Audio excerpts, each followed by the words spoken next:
بسم الله الرحمن الرحيم والمحصنات من النساء إلا ما ملكت أيمانكم كتاب الله عليكم وأهل لكم ما وراء ذلكم أن تبتغوا بأموالكم محسنين غير مسافحين فما استمتعتم به منهن فآتوهن أجورهن فريدا ولا جناح عليكم فيما تراضيتم به من بعد الفريضة إن الله كان عليما حكيما ومن لم يستطع منكم طولا أن ينكح المحسنات المؤمنات فمما ملكت أيمانكم من فتياتكم المؤمنات والله أعلم بإيمانكم بعضكم من بعض فانكحوهن بإذن أهلهن وآتوهن أجورهن بالمعروف محسنات غير مسافحات ولا متخذات أخدان فإذا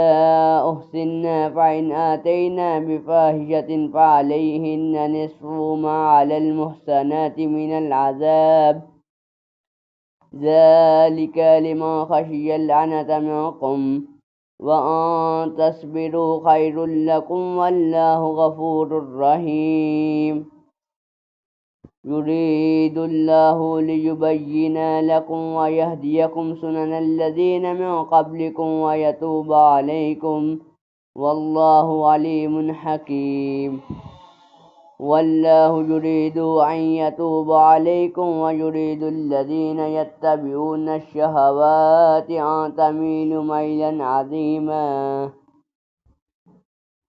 يريد الله أن يخفف عنكم وخلق الإنسان ضعيفا يا أيها الذين آمنوا لا تأكلوا أموالكم بينكم بالباطل إلا أن تكون تجارة عن تراض منكم ولا تقتلوا أنفسكم إن الله كان بكم رحيما ومن يفعل ذلك عدوانا وظلما فسوف نصليه نارا وكان ذلك على الله يسيرا أن تجتنبوا كبائر ما تنحون عنه ونكفر عنكم سيئاتكم وندخلكم مدخلا كريما ولا تتمنوا ما فضل الله به بعضكم على بعض للرجال نصيب مما اكتسبوا وللنساء نصيب مما اكتسبن واسألوا الله من فضله إن الله كان بكل شيء عليما ولكل جعلنا موالي مما ترك الوالدان والأقربون والذين عقدت أيمانكم فآتوهم نصيبهم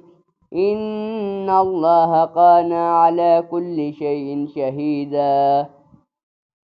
الرجال قوامون على النساء بما فضل الله بعضهم على بعض وبما أنفقوا من أموالهم